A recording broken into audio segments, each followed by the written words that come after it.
Thank you all for coming to celebrate Levni's life and to try to come to terms with his untimely death. He had many facets, and in fact, all of you gathered here are sort of ambassadors or representatives from the different parts of his life, some who have known him their whole life, like me, some who never met him, and all of you in between. And he would have liked this. This would have made him very happy to have everyone gathered here in New Haven for him. And he loved Grove Street Cemetery. When we went to make the arrangements, the person in charge knew Lev very well. They spent many hours talking about the luminaries in there. So it's challenging to speak about Lev's life because it was so big. And he wasn't constrained by the constraints that most of us are constrained by in life. And so I just wanted to share a few things that I remember from him that go way back. You know, he was my brother, he was my teacher, and he was my friend. And as children, we shared bunk beds. And he was on top and I was on the bottom. And when I couldn't sleep at night, he would tell me stories. He called them movies, but they were more like mystical journeys, which I actually never heard the end of any of them because I would fall asleep and he would carry on, enamored with his own voice and stories. And,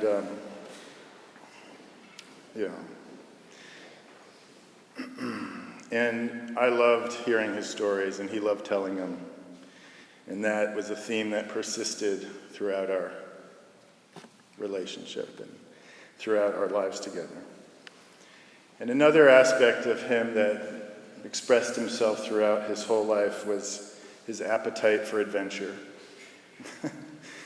And if there was not one readily available to present itself, he created one, sometimes to not such a good effect.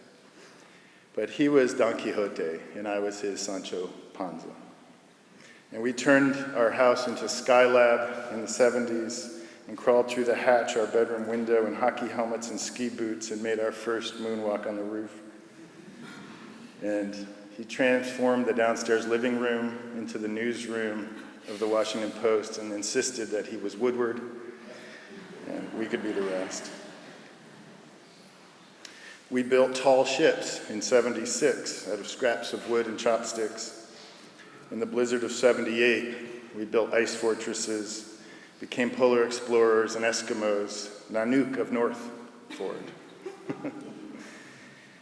And to me, as a child, and even as an adult, Levni was like a character from The Little Prince. He had his own planet, K. Levni, where magical things happened, a world full of infinite play and possibilities. And as a teenager, as we started to grow up, he introduced me to the world of music. And music was always a huge part of his life. It was almost like the soundtrack to his great Fellini movie that his life was.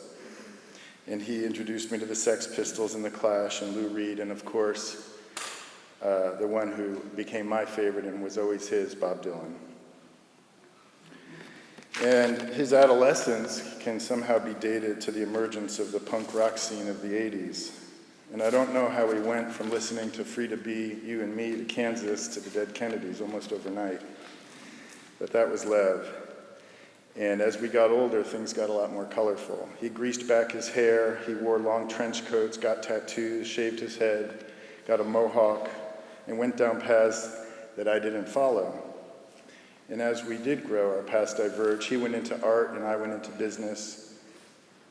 And our Don Quixote Sancho Panza sort of morphed into a Vincent and Theo style relationship.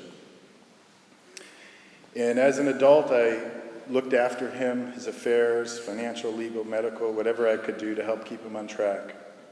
And this wasn't always easy. And I know that there are a number of you in here, if not many, who who joined all of us in trying to keep Lev on track and bring out the best in him. And throughout all the ups and downs of his life, he always remained one of my closest friends. And despite what mischief he was getting up to, he would always make time to lend an ear and to be a brother and offer almost priestly advice. And last June, about a month after my son, our first child, Axel, was born, and I was suffering from the sleep deprivation and all the effects of being a new parent, I called Lev, and he just guided me.